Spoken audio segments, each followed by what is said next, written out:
नमस्कार दोस्तों, स्वागत है आपके अपने YouTube चैनल विकास स्टडी बांका में। हम लोग science practice set PYQ platform में दिया हुआ बायोलॉजी का प्रैक्टिस सेट देख रहे हैं, जिसमें से हमने बहुत सारे टॉपिक ऑलरेडी अपलोड कर दिए हैं। अगर आप लोग नहीं देखें तो प्लेलिस्ट में जाके देख सकते हैं। और हमने इसमें टॉपिक जो चालू किया था वो किया था जाकर के हमने बीमारी यानी कि डिजीज़ का हमने पार्ट 1, पार्ट 2 और पार्ट 3 ऑलरेडी अपलोड कर दिए हैं। और आज का हमारा आखिरी है पार्ट 4। क्यों? क्योंकि इसमें 300+ क्वेश्चंस दिया गया था, जो कि एक ही वीडियो में बनाना काफ़ी लॉन्ग हो जाता, इसीलिए हमने पार्ट वाइज करके बनाया गया है। और आज हम इसको समाप्त कर देंगे। तो चलिए देखते हैं आज का पहला प्रश्न क्या है। आज का आपको पहला प्रश्न है कि HIV यानी एड्स के संचरण को रोकने के लिए कई विधियाँ अपनाई जाती है। तो दिए गए कथनों में से कौन सा आपका गलत है, उसके बारे में आपको बताना है। पहला कि कान छिदवाने वाले, एक्यूपंक्चर आदि के लिए उपयोग किए जाने वाले उपकरण को उपयोग से पहले विसंक्रमित किया जाना चाहिए। ये आपका सत्य है, क्योंकि कान छिदवाने कान जो छेद करवाते हैं, एक्यूपंक्चर आदि के लिए जो मशीन का आप लोग उपयोग करते हैं उसको धोना चाहिए अच्छी तरीके से, तभी दूसरे को करना चाहिए। तो ये तो होगा। अगला कि मच्छरदानी का उपयोग करके HIV संक्रमित मच्छर के काटने को रोकना, यही आपका गलत है, क्योंकि यहाँ मच्छर के काटने से नहीं होता है। HIV मच्छर के काटने से ये नहीं होता है। ये होता है कि असुरक्षित यौन संपर्क से होता है, या उसके बाद क्या कहता है, दवाओं के दुरुपयोग के माध्यम से संचरण, विशेषकर सुइयों को साझा करने से रोका जाना चाहिए। ये भी सत्य है, क्योंकि एक सुई को अगर मान ली किसी को दिया गया इंजेक्शन, उसी सुई के अगर किसी दूसरे को दिया जाएगा तो एड्स होने की संभावना होगी। उसके बाद तीसरा क्या है कि जिम्मेदारीपूर्ण यौन व्यवहार को अपनाना, ये भी आपका सत्य है। जो गलत कथन था आपका वो था आपका ऑप्शन नंबर बी, तो बी इसका राइट आंसर होगा। अगला प्रश्न क्या है, देखिए, रोग उत्पन्न करने वाले सूक्ष्म जीवों को क्या कहा जाता है। तो रोग उत्पन्न करने वाले सूक्ष्म जीवों को हम लोग कहते हैं रोगजनक। क्या बोलते हैं? रोगजनक बोलते हैं। तो सी इसका राइट आंसर होगा। अगला प्रश्न है कि माई एक्सेडेमा डैश ग्रंथि का एक रोग है।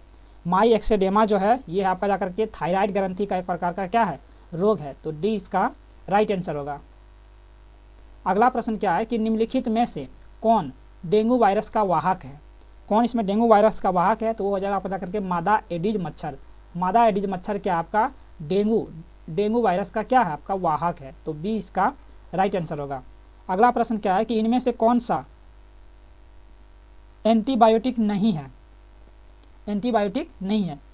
इरिथ्रोमाइसिन एंटीबायोटिक है, टेट्रासाइक्लिन भी एंटीबायोटिक है, स्ट्रेप्टोमाइसिन भी है, जबकि पैरासीटामोल ये आपका एंटीबायोटिक नहीं है। तो डी इसका क्या हो जाएगा, राइट आंसर हो जाएगा। अगला प्रश्न क्या है कि एफ्थे एपिजूटिका जिसे पैरों और मुंह का रोग कहा जाता है, डैश के कारण होता है।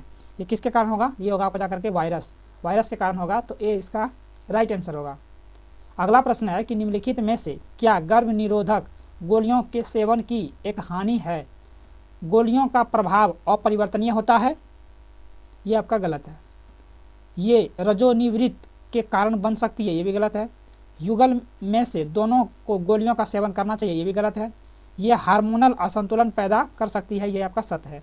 वही पूछ रहा था कि जो गर्भ निरोध की जो गोलियां का जो सेवन किया जाता है उससे हानि क्या हो सकता है। तो ये हार्मोनल असंतुलन पैदा कर सकती है। तो डी इसका राइट आंसर होगा। अगला प्रश्न क्या है कि गर्भ निरोधन की किस विधि से शरीर के हार्मोनल संतुलन में बदलाव होते हैं। तो देखिए ये आपका ग्रुप डी के 2022 में प्रश्न पूछा गया है।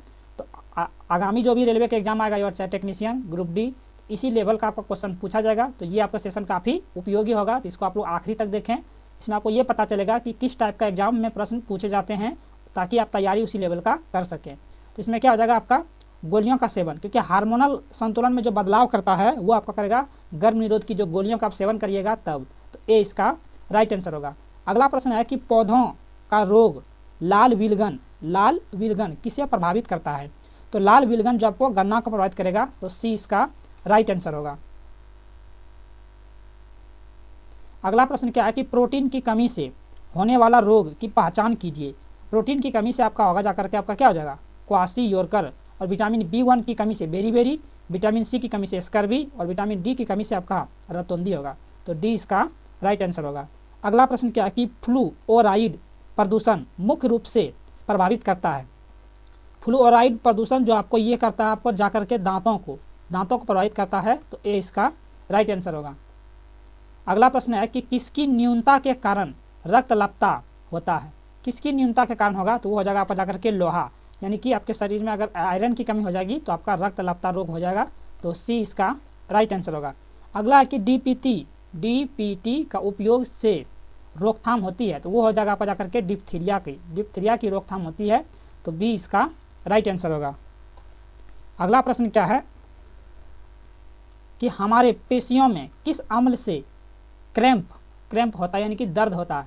तो हमारे जो शरीर में होता है वो होता है जाकर के पेशियों में लैक्टिक एसिड से होता है, तो ए इसका राइट आंसर होगा। अगला प्रश्न क्या है कि जल से भय किस रोग का लक्षण है। तो जल से भय हो जाएगा आपका रेबीज, और रेबीज आपका कुत्ता के काटने से होता है, तो सी इसका राइट आंसर होगा। अगला है कि मधुमेह सामान्यता किसका परिणाम है। तो मधुमेह सामान्यता जो है वह आपका जाकर के कम इंसुलिन स्राव, अगर शरीर में कम इंसुलिन स्राव होगा तो आपको मधुमेह हो जाएगा, तो क्या जगह ए इसका राइट आंसर होगा।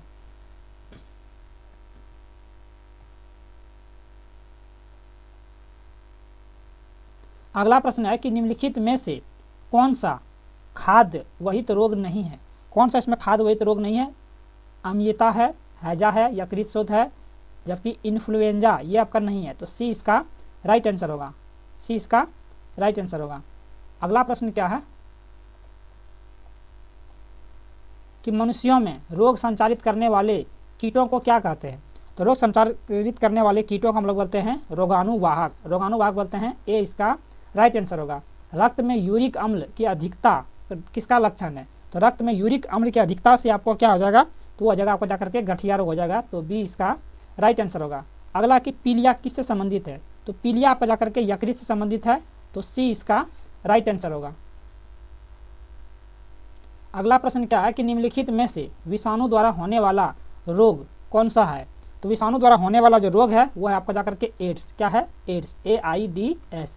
एड्स का फुल फॉर्म अभी हाल ही के टेक्नीशियन प्रश्न में पूछा गया था, एक्वायर्ड इम्यूनोडिफिशियेंसी सिंड्रोम। बाकी आपका टिटनेस, टाइफाइड और क्षय रोग ये आपका बैक्टीरिया से होता है, यानी कि जीवाणु से होता है, तो डी इसका राइट आंसर होगा। अगला कि मलेरिया परजीवी का प्राथमिक परपोषी है। मलेरिया परजीवी का प्राथमिक परपोषी है, तो वो हो जाएगा जाकर के आपका मादा एनोफिलीज मच्छर हो जाएगा, तो सी इसका राइट आंसर होगा। अगला प्रश्न क्या है कि मिठाइयों पर बैठी मक्खियों को दूर भगाकर एक लड़की उस मिठाई को खा लेती है, इस वजह से वह किस रोग का शिकार हुई। तो वो बताना किस रोग की शिकार हुई, तो वो हो जाएगा आपका जाकर के हैजा, तो बी इसका राइट आंसर होगा। अगला कि एंजियोप्लास्टी से किस रोग का उपचार किया जाता है। एंजियोप्लास्टी से हम लोग करते हैं हृदय रोग का उपचार किया जाता है, तो बी इसका राइट आंसर होगा। अगला प्रश्न क्या है कि चिकुनगुनिया का क्या कारण है। चिकुनगुनिया किसके कारण होता है, तो वो होता है आपका जाकर के विषाणु यानी कि वायरस के कारण होता है, ए इसका राइट आंसर होगा। अगला प्रश्न आपका क्या है कि इनमें से कौन सी बीमारी मच्छरों द्वारा नहीं फैलती है। तो मलेरिया फैलती है, फाइलेरिया भी फैलती है, डेंगू भी फैलती है, जबकि ट्यूबरकुलोसिस यानी कि टीबी जो है ट्यूबरकुलोसिस ये आपका मच्छरों द्वारा नहीं फैलती है, तो डी इसका राइट आंसर होगा। अगला कि पीलिया या हेपेटाइटिस से पाचन तंत्र का कौन सा अंग प्रभावित होता है। तो पाचन तंत्र का कौन सा अंग प्रभावित होता है, वो हो जाएगा आपका जाकर के यकृत यानी कि लीवर, ए इसका राइट आंसर होगा। अगला प्रश्न क्या है कि कुनेन कौन सी बीमारी को ठीक करती है और यह किस पौधे से ली जाती है। कुनेन आपको मलेरिया के ठीक करती है और यह आपका सिनकोना वृक्ष से लिया जाता है, तो ए इसका राइट आंसर होगा। अगला प्रश्न है कि जल जनित रोगों को इससे नियंत्रित किया जा सकता है। जल जनित रोगों को जो नियंत्रित करते हैं वो करते हैं पानी के कीटाणु शोधन से करते हैं, तो ए इसका राइट आंसर होगा। अगला प्रश्न क्या है कि जब एक शरीर में कोशिका विखंडन नियंत्रण के बाहर हो जाता है या डैश का कारण बनता है। मान लिया आपके शरीर में कोशिका की वृद्धि हो रहा है, अगर जितना जरूरी है उससे ज़्यादा अगर हो गया तो आपको कैंसर हो सकता है, तो बी इसका राइट आंसर होगा। वही इसमें बोल रहा है कि जब एक शरीर में कोशिका विखंडन नियंत्रण के बाहर हो जाता है तो यह कैंसर का रूप ले लेगा। अगला है कि एथिल फुट नाम का रोग किसके द्वारा होता है। एथिल फुट नाम का जो रोग होता है वो हो जाएगा जाकर के आपका फंगस के द्वारा। किसके द्वारा होगा, फंगस के द्वारा यानी कि आपका कवक के द्वारा, तो बी इसका राइट आंसर होगा। अगला प्रश्न क्या है कि थैलेसीमिया नामक बीमारी जिसमें एक व्यक्ति हीमोग्लोबिन नहीं बना पाता है, ये किस प्रकार का रोग है? थैलेसीमिया रोग आपका ये है जाकर के आपका अनुवांशिक विकार, यानी अनुवांशिक रोग है, यानी पीढ़ी दर पीढ़ी ये वाला रोग होता है। सी इसका राइट आंसर होगा। अगला कि कुत्ते के काटने से रेबीज हो सकती है, अन्य किस जानवर के काटने से रेबीज हो सकता है? तो ये आपका हो जाएगा चमगादड़। कुत्ते और चमगादड़ के काटने से रेबीज नामक रोग हो जाता है, तो बी इसका राइट आंसर होगा। अगला प्रश्न क्या है कि HIV यानी एड्स का कारण क्या है? एड्स एक प्रकार का वायरस का बीमारी है, क्या वायरस बीमारी है? तो बी इसका राइट आंसर होगा। ये आपको सूची दिया गया है, इस सूची को देख करके आपको मिलाना है। सूची 1 रोग और सूची 2 रोग के प्रकार के साथ मिलान कीजिए और कोड का प्रयोग करके सही उत्तर का चयन कीजिए। तो आपका हीमोफीलिया क्या एक प्रकार का आपका अनुवांशिक रोग है, क्या एक प्रकार का अनुवांशिक रोग? मधुमेह एक प्रकार का आपका हार्मोनल विकार है, मधुमेह क्या एक प्रकार का हार्मोनल विकार है। और रिकेट्स ये आपका विटामिन डी की कमी से होता है, तो ये जगह आपका जाकर के डिफिशियंसी रोग, डिफिशियंसी। और दाद क्या जगह ये फंगल यानी कवक से होता है। इस प्रकार जिसका आंसर बनेगा वो बनेगा जाकर के बी नंबर। अगला प्रश्न क्या है कि मनुष्य में रोगों का संक्रमण या संचारण करने वाले जीवों को हम लोग क्या कहते हैं? इसको कहते हैं हम लोग रोगजनक, क्या बोलते हैं? रोगजनक बोलते हैं, तो बी इसका राइट आंसर होगा। अगला कि रोगजनक बैक्टीरिया द्वारा संचरित जल जनित रोग के लक्षण हैं, तो जल जनित रोग के जो लक्षण हैं वो हो जाएंगे आपका जाकर के जठर ग्रंथियाँ विकार, जठर ग्रंथियाँ आपका विकार, ए इसका राइट आंसर होगा। अगला प्रश्न क्या है कि प्रोटोजोआ संक्रमण के लक्षण हैं, प्रोटोजोआ संक्रमण के लक्षण है तो वो है आपका जाकर के जठरांत विकार, सी इसका राइट आंसर हो जाएगा।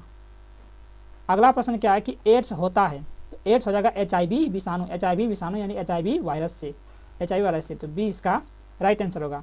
जब एक व्यक्ति को प्लाज्मोडियम से संक्रमित मच्छर काटता है तो उसे कौन सी बीमारी होगा वो आपको बताना, तो उसको हो जाएगा आपका जाकर के मलेरिया। जब एक व्यक्ति को प्लाज्मोडियम से संक्रमित मच्छर काटता है तो वो हो जाएगा उसको मलेरिया, बी इसका राइट आंसर होगा। अगला प्रश्न क्या है कि हेपेटाइटिस A की सूजन है जो हल्की से गंभीर बीमारी का कारण बन सकती है, वो आपका यकृत का कारण बन सकती है, तो ए इसका राइट आंसर होगा। और देख सकते हैं ये आपका NTPC के CBT स्टेज 2 में प्रश्न पूछा गया है। अगला कि दिए गए विकल्पों में से उस विकल्प का चयन कीजिए जिसे ओजोन अपक्षय के दीर्घकालिक प्रभावों में सूचीबद्ध नहीं किया जा सकता है, तो वो आपका क्या होगा? मनुष्यों में ऑक्सीजन उपभोग की मात्रा में वृद्धि नहीं किया जा सकता, बाकी त्वचा कैंसर आपका हो सकता है, स्थलीय पादपों की कमी भी वृद्धि हो सकता है, जलीय जंतु का अपेक्षाकृत कम उत्पादन हो सकता है, तो ए इसका राइट आंसर होगा। अगला प्रश्न क्या है कि निम्न में से किसका उपयोग मानव शरीर के अंदर जीवाणु संक्रमण का उपचार करने के लिए किया जाता है? तो वो हम लोग करते हैं एंटीबायोटिक, क्या करते हैं? एंटीबायोटिक करते हैं, तो डी इसका राइट आंसर होगा। अगला प्रश्न क्या है कि विश्व स्वास्थ्य संगठन के अनुसार डैश से कम नमक का सेवन उच्च रक्तचाप को रोकने में मदद करता है और वयस्क आबादी में हृदयघात के खतरे को कम करता है, तो वो हो जाएगा प्रतिदिन 5 ग्राम से कम नमक का उपयोग करेंगे तो आपका हृदय रोग और हृदयघात के खतरे को कम कर सकते हैं, तो डी इसका राइट आंसर होगा। अगला प्रश्न क्या है कि हीनताजन्य रोगों के संदर्भ में रिकेट्स डैश की कमी से कारण होता है, वो हो जाएगा जाकर के विटामिन डी, और विटामिन डी का रासायनिक नाम होता है आपका कैल्सीफेरॉल, सी इसका राइट आंसर होगा। अगला कि टिटनेस तंत्रिका तंत्र की एक गंभीर बीमारी है जो विष उत्पन्न करने वाले डैश के कारण होती है, वो हो जाएगा जाकर के आपका जीवाणु, क्या हो जाएगा? जीवाणु यानी बैक्टीरिया कारण होगा, तो बी इसका राइट आंसर होगा। अगला प्रश्न क्या है? डिक्लोफेनाक दवा के कारण भारत में डैश की अधिक विलुप्त के कगार पर है, तो वो जगह पर जाकर के गिद्धों की विलुप्त के कगार पर है, तो डी इसका राइट आंसर होगा। अगला प्रश्न क्या है कि गर्भ निरोधक गोलियां किस प्रकार जन्म नियंत्रण में मदद करती है? तो ये अंडाशय से अंडों का मुक्त होना रोककर, यानी अंडाशय से जो अंडा निकलता है उसको क्या करता है? ये बंद कर देता है, यानी कि रोक देता है, ए इसका राइट आंसर होगा। अगला प्रश्न क्या है कि गर्भ निरोध का इनमें से कौन सा तरीका यौन संक्रमित रोगों के प्रसार को कुछ हद तक रोकने में सहायक हो सकता है? तो वो आपको बताना कि इनमें से कौन सा होगा, वो हो जाएगा जाकर के आपका कंडोम, तो बी इसका राइट आंसर होगा। अगला प्रश्न क्या है,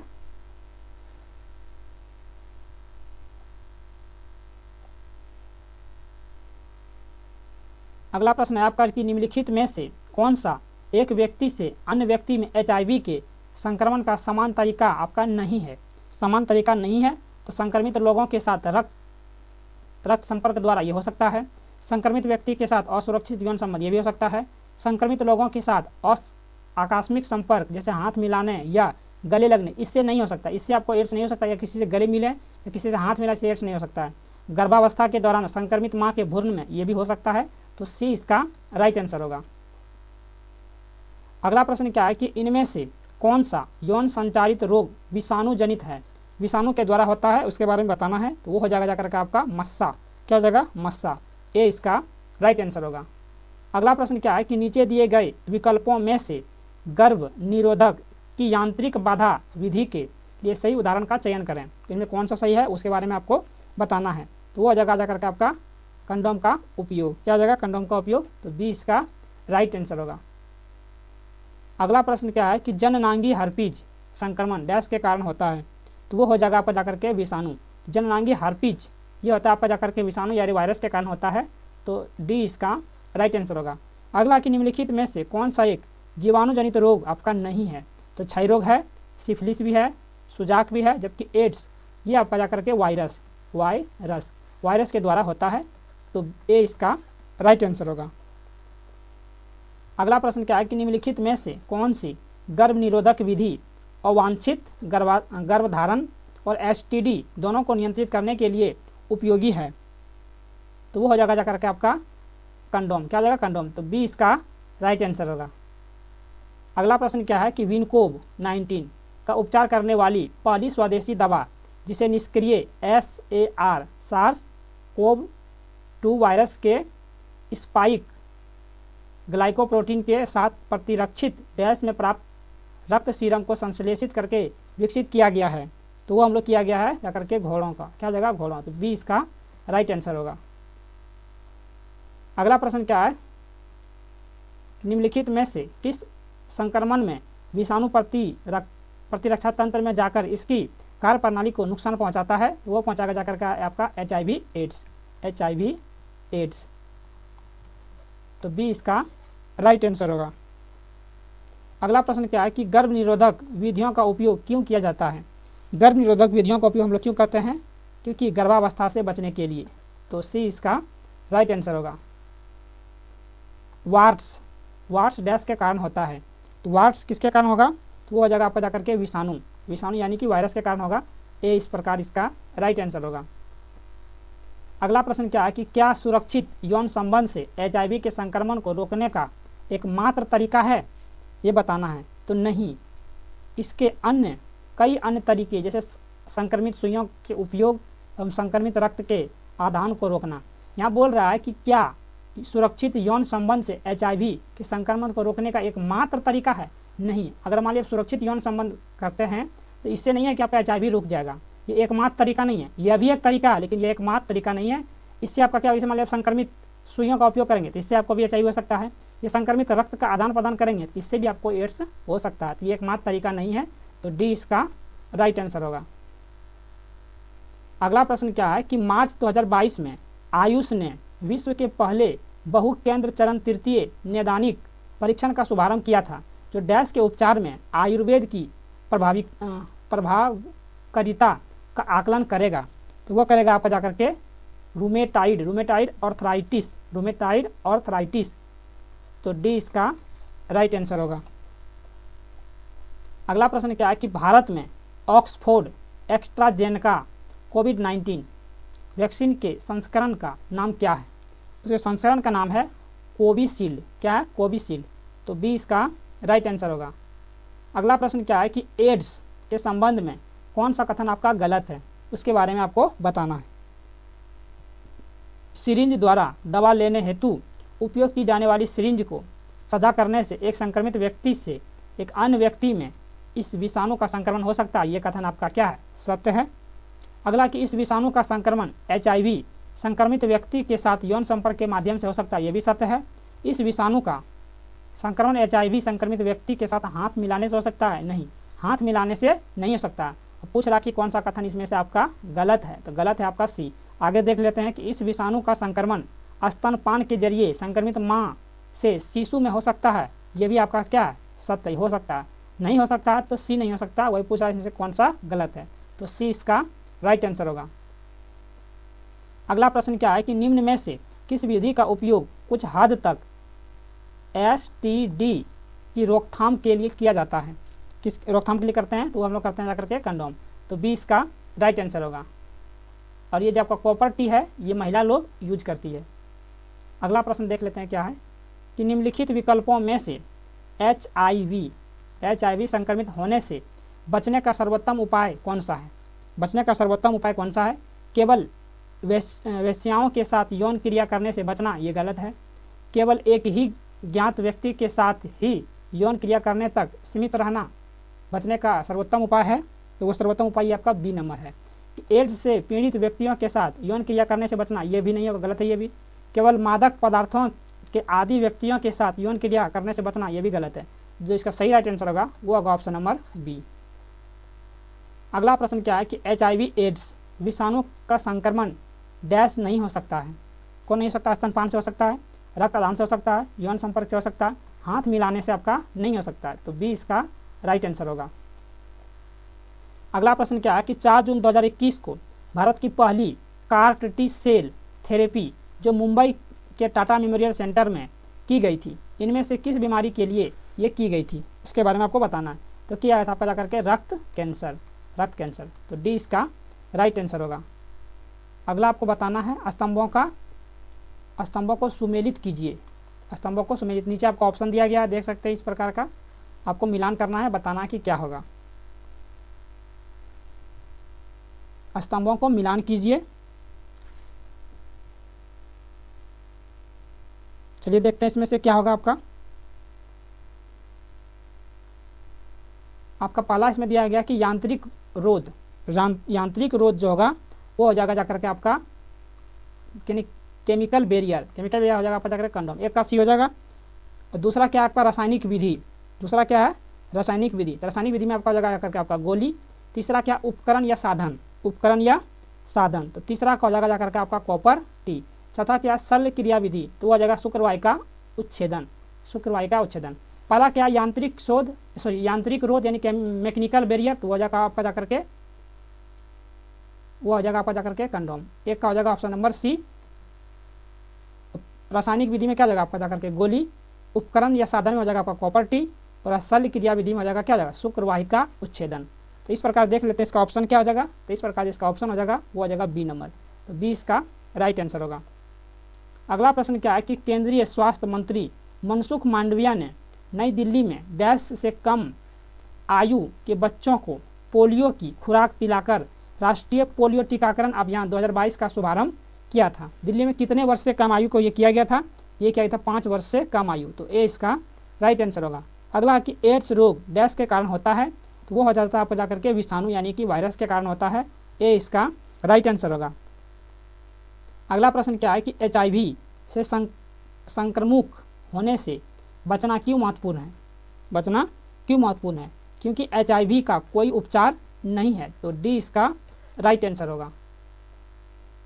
अगला प्रश्न क्या है कि निम्न में से किस रोग में शरीर उन अनेक छोटे छोटे संक्रमणों से भी नहीं लड़ पाता जिनका हम प्रतिदिन सामना करते हैं? वो हो जाएगा आपका जाकर के HIV एड्स, तो डी इसका राइट आंसर होगा। अगला प्रश्न क्या है कि विषाणुओं की आणविक गति के संबंध में कौन सा कथन आपका सही है? तो वो हो जाएगा जब तक वे किसी कोशिका को संक्रमित नहीं करते हैं तब तक वे निष्क्रिय रहते हैं। यानी कि जो विषाणुओं का एक कारण है कि ये जब तक अगर बाहर रहेगा तो ये कुछ भी नहीं करेगा, ये आपका निर्जीव की भांति कार्य करेगा। जब ये किसी के शरीर में प्रवेश कर जाएगा तो ये सजीव की तरह व्यवहार करेगा। वही ये क्वेश्चन यहाँ पूछा गया है, तो ए इसका राइट आंसर होगा। अगला प्रश्न क्या है कि विश्व स्वास्थ्य संगठन ने पाया कि अन्य महिलाओं की तुलना में युवा किशोरियों यानी आयु 10 से लेकर 14 वर्ष के लिए गर्भावस्था के परिणाम स्वरूप जटिलताओं और मृत्यु का जोखिम अधिक होता है। युवा महिलाओं में अपेक्षाकृत उच्च MMR यानी कि मातृ मृत्यु दर का सर्वाधिक संभावित कारण क्या है? कारण संभावित का क्या है, क्योंकि उनके शरीर का आकार प्रायः बच्चे को जन्म देने के लिए बहुत छोटा होता है, इसलिए बी इसका राइट आंसर होगा। अगला प्रश्न क्या है कि निम्नलिखित में से किस कंपनी ने कोविड-19 का सामना करने के लिए भारत की पहली mRNA आधारित वैक्सीन विकसित की है, जिसे सुरक्षित पाया गया है और वर्ष 2021 में फेज 2 और फेज 3 परीक्षणों के लिए अनुमति मिल चुकी है। इसका जो राइट आंसर होगा वो होगा जाकर के आपका Gennova bio pharmaceutical limited. Gennova bio pharmaceutical limited, ये इसका राइट आंसर होगा। अगला प्रश्न क्या है कि निम्नलिखित में से कौन कोविड-19 का ओमिक्रॉन हाइब्रिड स्ट्रेन है जो अप्रैल 2022 में पाया गया था। वो हो जाएगा जाकर का XE, क्या हो जाएगा XE, ये इसका राइट आंसर होगा। अगला प्रश्न क्या है कि लड़कियों को मासिक धर्म या रजोधर्म के दौरान संक्रमण और बीमारी होने से बचने के लिए स्वास्थ्य और स्वच्छता के संबंध में विशेष ध्यान रखना चाहिए। इस संबंध में कौन सा कथन आपका गलत है उसके बारे में आपको बताना है। तो ये देख लीजिए, ऑप्शन दिया गया है कि लड़कियों को अपने मासिक धर्म या रजोधर्म चक्र का ध्यान रखना चाहिए और मासिक धर्म या रजोधर्म की शुरुआत के लिए तैयार रहना चाहिए। ये कथन आपका क्या सत्य है। लड़कियों को सैनिटरी नैपकिन या घर पर तैयार किए गए साफ पैड का इस्तेमाल करना चाहिए। ये भी कथन आपका क्या है, सत्य है। अगला है कि लड़कियों को पोषण संबंध जरूरतों की पूर्ति करने के लिए चिप्स और पैड्स या डिब्बाबंद नाश्ते का सेवन करना चाहिए। नहीं, यही आपका गलत है।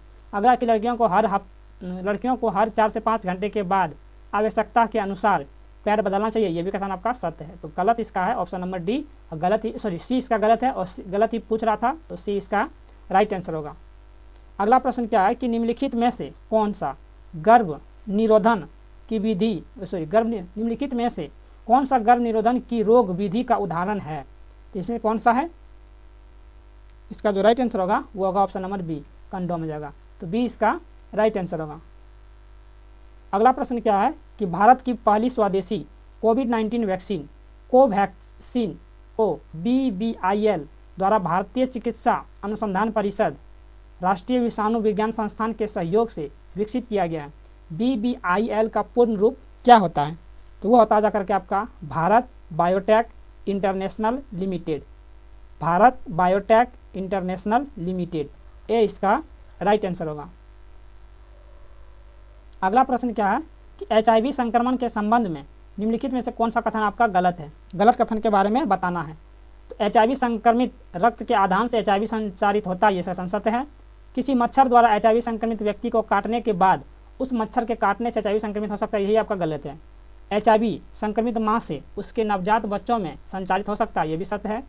HIV संक्रमित व्यक्ति के साथ असुरक्षित यौन संपर्क के माध्यम से संचारित हो सकता है, ये भी कथन सत्य है। जो गलत कथन है वो है ऑप्शन नंबर बी। गलत ही पूछ रहा है तो बी इसका राइट आंसर हो जाएगा। अगला प्रश्न क्या है कि HIV यौन संपर्क से क्यों फैलता है। HIV यौन संपर्क से क्यों फैलता है, वह जगह विषाणु शुक्राणु के अंदर रहता है। विषाणु जो है वह शुक्राणु के अंदर रहता है, डी इसका राइट आंसर होगा। अगला प्रश्न क्या है और आज का आखिरी प्रश्न है, इनमें से कौन सा बेरी का एक लक्षण है। बेरी का इनमें से कौन सा लक्षण है, वो जगह कमजोर पेशियां और निम्न ऊर्जा। कमजोर पेशियां और निम्न ऊर्जा बेरी या विटामिन B1 की कमी से होता है। और इसका रासायनिक नाम क्या होता है, विटामिन B1 का रासायनिक नाम होता है आपका जाकर के थाइमीन, क्या जाएगा थाइमीन। और ये विटामिन B1 की कमी से क्या होता है, कमजोर पेशियां और निम्न ऊर्जा। सी इसका राइट आंसर होगा। आज हमारा यहाँ बीमारी यानी कि डिजीज का जितना टोटल था लगभग इसमें 300 प्लस प्रश्न थे, जो कि हमने लगभग 4 पार्ट में कंप्लीट कर दिए हैं।